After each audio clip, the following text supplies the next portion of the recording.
از روزهای اولی با دست آوردن استقلالیت پیشوای ملت президенти мамлакат муҳтарам эмомалӣ раҳмон ба масъалаи ободу кабудизор намудани маҳалли зисти шаҳрвандони мамлакат махсусан бунёд намудани боғҳои нав аз нав зинда кардани боғҳои аз байн рафта истода диққати ҷиддӣ медиҳанд. пешвои миллат дар ҳар як баромадашон ба шаҳрвандони ҷумҳурӣ таъкид мекунанд ки бештар ба масъалаи бунёди боғҳои меваҳои хушсифат ва серосил диққат бояд дод. бо мақсади амалӣ намудани дастуру супоришҳои пешвои миллат дар бораи тадбирҳои иловагӣ доир ба рушди соҳаи боғпарварӣ дар ҷумҳурии тоҷикистон дар хоҷагиҳои боғпарварии шаҳри Кӯлоб бо истифода аз боду ҳавои мусоиди фасли зимистон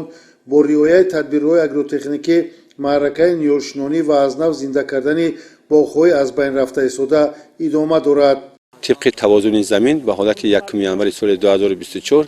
در توازن خواجگی‌های کشاورزی شهر و دیهات کلوب زیاده از 1200 گکتار زمین باغ‌های میوه‌دهنده که از این 610 گکتارش باغ‌های میوه‌دهنده زمین کارم آبی میباشد و همه ساله طبق نقشه چرابینی‌ها برای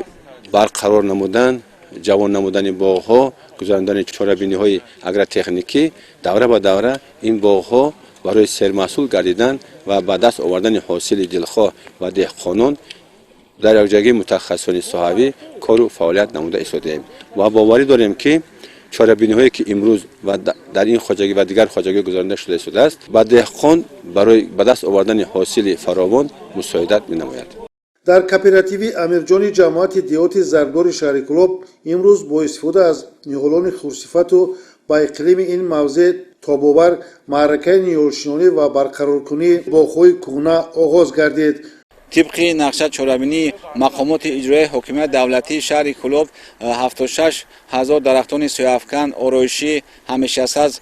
به تاثیر رسیده است که این هم باشد تا امروز 42% نقشه اجرا گردیده است. اقدام گرفتیم که تا فصل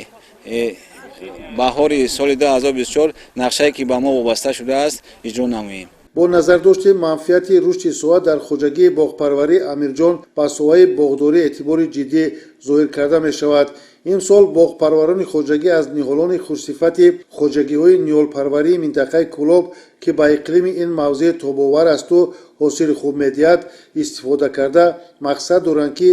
истеҳсоли маҳсулоти хурсифати кишоварзӣ аз ҷумла меваро ба роҳ монанд.